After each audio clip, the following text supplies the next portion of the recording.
Hi hello ನಮಸ್ತೆ welcome to my YouTube channel. ಎಲ್ಲರೂ ಹೇಗಿದ್ದೀರಾ? ಎಲ್ಲರೂ ತುಂಬ ಚೆನ್ನಾಗಿದ್ದೀರಾ ಅಂತ ಅಂದ್ಕೊಂಡು ನೋಡ್ರಿ ಸ್ನೇಹಿತರೆ, ನಾವು ಕೂಡ ಸೂಪರಾಗಿದ್ದೀವಿ ನೋಡ್ರಿ.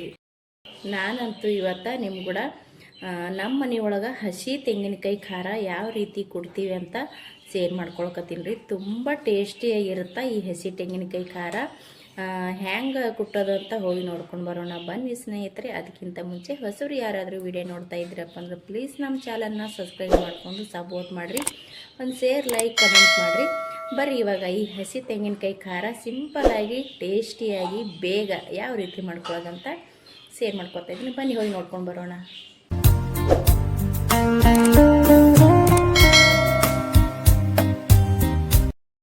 ನೋಡಿರಿ ಸ್ನೇಹಿತರೆ, ಹಸಿ ತೆಂಗಿನಕಾಯಿ ಖಾರ ಕೊಟ್ಲಿಕ್ಕೆ ನಾನಿಲ್ಲಿ ಹಸಿ ತೆಂಗಿನಕಾಯಿ ತೊಗೊಂಡೇನಿ. ಒಂದು ತೆಂಗಿನಕಾಯಿದಾಗ ಅರ್ಧ ಭಾಗ ಮಾಡಿ ಅರ್ಧ ಭಾಗ ತೊಗೊಂಡು 2 ಭಾಗ ಮಾಡಿ ಅರ್ಧ ಭಾಗ ತೊಗೊಂಡೇನಿ. ಇಲ್ಲಿ ಸ್ವಲ್ಪ ಮೇಲ್ಗಡೆ ಇರೋಂಥದ್ದು ಕಪ್ಪು ಭಾಗ ಇರುತ್ತಲ್ಲ ರೀ, ಅದನ್ನು ತೊಗೊಂಡೇನಿ ನೋಡಿರಿ. ಎಳೆದಿದ್ರೆ ಏನೂ ಆಗಂಗಿಲ್ಲ ರೀ. ತುಂಬ ಬಿರುಸಿತ್ತಂದ್ರೆ ಸ್ವಲ್ಪ ಚಟ್ಟಪಿಟ್ಟೆ ಆಗುತ್ತಂದ್ರೆ ಚಟ್ನಿ ಖಾರ, ಹಾಗಾಗಿ ನಾನು ಮೇಲ್ಗಡೆ ಇರೋಂಥದ್ದು ತೊಗೊಂಡಿದ್ದೀನಿ. ಅಂದರೆ ಸ್ವಲ್ಪ ಬಿರುಸಿತ್ತು ರೀ. ಅದಕ್ಕೇನೆಲ್ಲ ಬೇಕಪ್ಪ ಅಂದ್ರೆ ಇಲ್ಲಿ ರುಚಿಗೆ ತಕ್ಕಷ್ಟು ಉಪ್ಪು ತೊಗೊಂಡಿನಿ, ಜೀರಿಗೆ ತೊಗೊಂಡಿನಿ ರೀ, ಮತ್ತು ಇಲ್ಲಿ ಕಡಲೆಬೇಳೆ ತೊಗೊಂಡಿನಿ ರೀ ಒಂದು ಸ್ವಲ್ಪ, ಮತ್ತು ಇಲ್ಲಿ ಉದ್ದಿನ ಬೇಳೆ ತೊಗೊಂಡಿನಿ ರೀ. ಇಲ್ಲಿ ಒಂದು ಗಡ್ಡೆ ಬೆಳ್ಳುಳ್ಳಿ ತೊಗೊಂಡಿನಿ ರೀ, ಸುಲಿದಿಟ್ಕೊಂಡಿನಿ. ಇಲ್ಲಿ ಹಸಿ ಮೆಣಸಿನ್ಕಾಯಿ ತೊಗೊಂಡಿನಿ ರೀ, ಒಂದು 5-6 ತೊಗೊಂಡಿನಿ ರೀ, ಕಟ್ ಮಾಡಿ ಇಟ್ಕೊಂಡಿದ್ದೀನಿ. ಮತ್ತು ಕರಿಬೇವು ಸೊಪ್ಪು ತೊಗೊಂಡಿನಿ ರೀ, ಮತ್ತು ಕೊತ್ತಂಬರಿ ಸೊಪ್ಪು ತೊಗೊಂಡಿನಿ ರೀ. ಇವಾಗ ಹಸಿ ಮೆಣಸಿನ್ಕಾಯಿ, ಕಡಲೆಬೇಳೆ, ಉದ್ದಿನಬೇಳೆ, ಕರಿಬೇವು ನಾವು ಸ್ವಲ್ಪ ಹುರ್ಕೋಬೇಕಾಗ್ತದೆ ರೀ.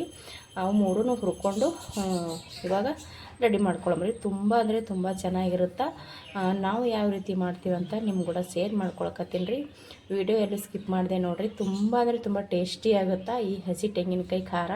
ಬರ್ರಿ ಇವಾಗ ಸ್ವಲ್ಪ ಕಡಲೆಬೇಳೆ, ಉದ್ದಿನಬೇಳೆ ಹುರ್ಕೊಳಮತ್ರಿ. ನೋಡಿರಿ, ನಾನು ಗ್ಯಾಸ್ ಹಚ್ಚಿ ಒಂದು ಪಾತ್ರೆ ಇಟ್ಕೊಂಡೀನಿ ರೀ. ಇವಾಗ ಇದಕ್ಕೆ ಸ್ವಲ್ಪ ಬಿಸಿ ಆದ ನಂತರ ಒಂದು ಚೂರು ಎಣ್ಣೆ ಹಾಕೋತೀನಿ ರೀ. ಇದಕ್ಕೆ ಒಂದು ಸ್ವಲ್ಪ ಎಣ್ಣೆ ಹಾಕ್ಕೊಳಮತ್ರಿ. ನೋಡಿ, ಒಂದು ಸ್ವಲ್ಪ ಎಣ್ಣೆ ಹಾಕ್ಕೊಂಡೇನಿ ರೀ. ಇವಾಗ ಫಸ್ಟಿಗೆ ಕಡಲೆಬೇಳೆ ಮತ್ತು ಉದ್ದಿನಬೇಳೆ ಏನು ತೊಗೊಂಡಿದ್ದೆ ನೋಡಿರಿ, ಅದನ್ನು ಹುರಿದು ತೊಗೊಂಡ್ಬಿಡ್ತೀನಿ ರೀ. ಆ ನಂತರ ಅದಕ್ಕೆ ಹಸಿ ಮೆಣಸಿನ್ಕಾಯಿ ಹುರ್ಕೊಳಮತ್ರಿ. ಇವಾಗ ಫಸ್ಟಿಗೆ ಕಡಲೆಬೇಳೆ ಮತ್ತು ಉದ್ದಿನಬೇಳೆ 2 ಒಟ್ಟಿಗೆ ಹಾಕ್ಕೊತೀನಿ ರೀ. ನೋಡಿರಿ, 2 ಹಾಕ್ಕೊಳಕತ್ತೀನಿ, ಕಡಲೆಬೇಳೆ ಉದ್ದಿನಬೇಳೆ ಹಾಕ್ಕೊಂಡು ಹಸಿ ತೆಂಗಿನಕಾಯಿ ಖಾರ ಕುಟ್ಕೊಂಡೆ ಅಂದ್ರೆ ಖಾರ ತಿಂತಾ ಇರಬೇಕಾದ್ರೆ ಕಡಲೆಬೇಳೆ ಮತ್ತು ಉದ್ದಿನಬೇಳೆ ಫ್ಲೇವರ ಮತ್ತು ಸಖತ್ ರುಚಿ ಇರುತ್ತೆ ರೀ, ಬಾಯಾಗಿ ತಿನ್ಬೇಕಾದ್ರೆ ಟೇಸ್ಟ. ಹಾಗಾಗಿ ಇಲ್ಲಿ ನಾನು ಯಾವಾಗ ಮಾಡ್ಕೊಂಡ್ರೂ ಕೂಡ ಕಡಲೆಬೇಳೆ ಉದ್ದಿನಬೇಳೆ ಸೇರಿಸ್ಕೊತೀನಿ ರೀ. ಇವಾಗ ಇದನ್ನು ಹುರಿದು ತೊಗೋತೀನಿ ರೀ. ನೋಡಿರಿ, ನಾನು ಇಲ್ಲಿ ಕಡಲೆಬೇಳೆ ಉದ್ದಿನಬೇಳೆ ಕೆಂಪಾಗಿ ಹುರ್ಕೋಬೇಕು ರೀ, ಕಪ್ಪು ಹಾಲಕ್ಕೆ ಬಿಡಬಾರ್ದು ರೀ, ಕೆಂಪು ಹುರ್ಕೋಬೇಕು. ಇವಾಗ ಹಸಿ ಮೆಣಸಿನ್ಕಾಯಿ ಹಾಕೋತೀನಿ ನೋಡಿರಿ. ಇವಾಗ ಹಸಿ ಮೆಣಸಿನ್ಕಾಯಿ ಹಾಕ್ಕೊಂಡು ಇದು ಕೂಡ ನಾನು ಚೆಂದಾಗಿ ಹುರಿದು ತೊಗೋತೀನಿ ನೋಡಿರಿ. ಹಸಿ ಮೆಣಸಿನ್ಕಾಯಿ ಹಾಕೊಂಡೇನಿ ರೀ. ಹಸಿ ಮೆಣಸಿನ್ಕಾಯಿನೂ ಕೂಡ ಹುರ್ಕೊಳಮತ್ರಿ. ಇವಾಗ ಸ್ವಲ್ಪ ಮೆತ್ತಗಾಗತ್ತನ ಕೆಂಪಾಗತ್ತನ ಹುರ್ಕೋಬೇಕು ರೀ. ಮೆಣಸಿನ್ಕಾಯಿ ನಾವು ಎಷ್ಟು ಚೆಂದ ಹುರಿತೀವಿ ಅಷ್ಟು ಚೆಂದ ಖಾರ ರೆಡಿ ಆಗ್ತದೆ ನೋಡಿರಿ. ಇದು ಕೂಡ ನಾನು ಹುರ್ಕೊಳಮ. ನೋಡ್ರಿ, ಇಲ್ಲಿ ಮೆಣಸಿನ್ಕಾಯಿನ ಈ ರೀತಿ ಹುರ್ಕೊಂಡು ತೊಗೊಂಡೆ ಸ್ನೇಹಿತರೆ. ಇವಾಗ ಇದನ್ನು ಹುರಿದವ್ರಿ ನಾನು ಅದೇ ಪ್ಲೇಟ್ದಾಗ ತಗೋತೀನಿ. ನೋಡಿರಿ, ನಾನು ಮೆಣಸಿನ್ಕಾಯಿನೂ ತೊಗೊಂಡಿನಿ. ಇವಾಗ ಈ ರೀತಿ ಹುರ್ಕೊಂಡಿನಿ ರೀ. ಗ್ಯಾಸ ನಾನು ಬಂದ್ ಮಾಡ್ಕೊಂಡೆ ರೀ. ಗ್ಯಾಸ್ ಬಂದ್ ಮಾಡ್ಕೊಂಡ ನಂತರ ನಾನು ಕರಿಬೇವಿನ ಸೊಪ್ಪು ಹಾಕ್ಕೊಳಕತ್ತೀನಿ ನೋಡಿರಿ. ಗ್ಯಾಸ ಬಂದ್ ಮಾಡೀನಿ ರೀ, ಯಾಕಂದ್ರೆ ಎಣ್ಣೆ ಬಿಸಿ ಇರುತ್ತಲ್ರಿ, ಅದರೊಳಗೆ ಇದು ಕರಿಬೇವು ಕೂಡ ಚಂದ ಕಿಸಿಯಾಗಿ ಹುರ್ಕೋತದ್ರಿ. ಹಾಗಾಗಿ ಗ್ಯಾಸೇ ಬಂದ್ ಮಾಡಿಕೊಂಡು ಸ್ವಲ್ಪ ಅದೇ ಪಾತ್ರಕ್ಕೆ ಹಾಕ್ಕೊಂಡು ಹುರಿಯಕತ್ತೀನಿ ನೋಡಿರಿ. ನಾನು ಕರಿಬೇವನು ಹುರಿದು ತೊಗೊಂಡಿನಿ. ಇವಾಗ ಖಾರ ಕುಟ್ಟಂಬರಿ ಸ್ನೇಹಿತರೆ. ನೋಡಿರಿ, ನಾನು ಖಾರ ಇಲ್ಲಿ ಕಲಗಲ್ದಾಗ ಕುಟ್ಕೊಳ್ಕತ್ತೀನಿ ರೀ, ಮಿಕ್ಸಿ ಒಳಗೆ ಹಾಕ್ಕೊಳಕತ್ತಿಲ್ಲ. ಕಲಗಲ್ದಾಗ ಕಲಗಲ್ ತೊಗೊಂಡಿನಿ ರೀ. ಮತ್ತು ಇವಾಗ ಹಸಿ ಮೆಣಸಿನ್ಕಾಯಿ ಹಾಕ್ಕೊಂಡಿನಿ ನೋಡಿರಿ. ನಾ ಈಗ ಮೆಣಸಿನ್ಕಾಯಿ ಹುರ್ಕೊಂಡಿನಿ ರೀ, ಹಸಿ ಮೆಣಸಿನ್ಕಾಯಿ ಹಾಕ್ಕೊಂಡಿನಿ. ಇವಾಗ ಇದಕ್ಕೆ ನೋಡಿರಿ, ಇಲ್ಲಿ ಉಪ್ಪು ಹಾಕ್ಕೊಳಕತ್ತೀನಿ. ಮತ್ತು ಉಪ್ಪು ಹಾಕ್ಕೊಂಡಿನಿ ರೀ. ಉಪ್ಪು ರುಚಿಗೆ ತಕ್ಕಷ್ಟು ನೋಡ್ಕೊಂಡು ಹಾಕ್ಕೋಬೋದು ರೀ. ಇಲ್ಲಿ ಜೀರಿಗೆ ಹಾಕ್ಕೊಳಕತ್ತೀನಿ ನೋಡಿರಿ. ಇದು ಇವಾಗ ಒಂದು ಸ್ವಲ್ಪ ನಾನು ಕುಟ್ಟಿ ತೊಗೋತೀನಿ ರೀ. ಇಲ್ಲಿ ಜೀರಿಗೆ ಮತ್ತು ಉಪ್ಪು ಹಸಿ ಮೆಣಸಿನ್ಕಾಯಿ 3 ಮಿಕ್ಸ್ ಮಾಡಿ ಕುಟ್ಕೊಳಕತ್ತೀನಿ ರೀ. ಇದು ಒಂದು ಸ್ವಲ್ಪ ಇವಾಗ ಸಣ್ಣಗೆ ಈ ರೀತಿ ಕುಟ್ಟಿ ತೊಗೋತೀನಿ ನೋಡಿರಿ. ನಾನು ಇವಾಗ ಒಂದು ಸ್ವಲ್ಪ ಕುಟ್ಕೊಂಡ್ರೆ ಸಾಕು. ಇಷ್ಟು ಕುಟ್ಕೊಂಡಿನಿ ರೀ ಸ್ನೇಹಿತರೆ. ಇದಕ್ಕೆ ನಾನು ಇವಾಗ ಬೆಳ್ಳುಳ್ಳಿ ಸುಲಿದಿಟ್ಕೊಂಡಿದ್ದೀನಲ್ರಿ, ಆ ಬೆಳ್ಳುಳ್ಳಿನ ಹಾಕೋತೀನಿ ನೋಡಿರಿ. ಈ ಬೆಳ್ಳುಳ್ಳಿ ಕೂಡ ಒಂದು ಸ್ವಲ್ಪ ಜಜ್ಜಿ ಕೊಬ್ಬರಿ ಹಾಕ್ಕೊಳಮ್ರಿ, ಅಂದ್ರೆ ಹಸಿ ತೆಂಗಿನಕಾಯಿ ಹಾಕ್ಕೊಳಮ್ರಿ. ನೋಡಿರಿ, ಇಲ್ಲಿ ಈ ರೀತಿ ಕುಟ್ಕೊಂಡ್ರೆ ಸಾಕ್ರಿ.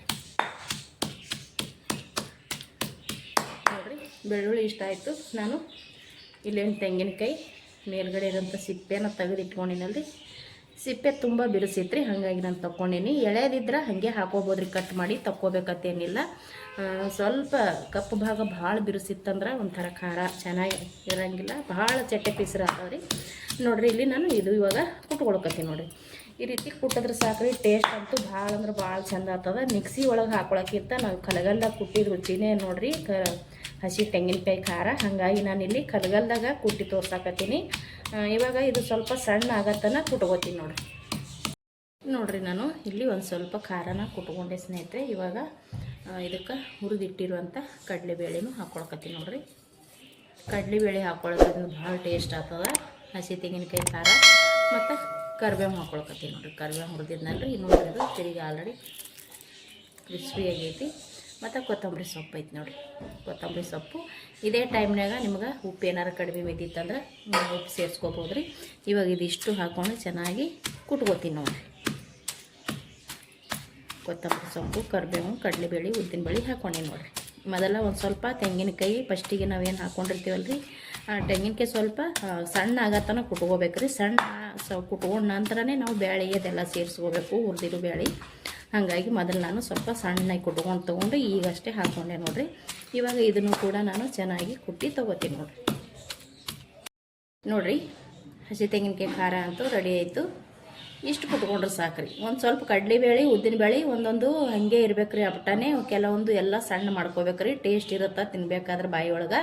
ನೋಡಿರಿ ಸಖತ್ತಾಗಿ ಹಸಿ ತೆಂಗಿನಕಾಯಿ ಖಾರ ರೆಡಿ ಆಯಿತು. ಇದು ನಾನು ಇವಾಗ ಒಂದು ಬಟ್ಲಕ್ಕೆ ತಗೋತೀನಿ ನೋಡಿರಿ. ರೆಡಿ ಆಯ್ತು ನೋಡಿರಿ ಸ್ನೇಹಿತರೆ, ನಾವು ಮಾಡಿರುವಂಥ ಹಸಿ ತೆಂಗಿನಕಾಯಿ ಖಾರ.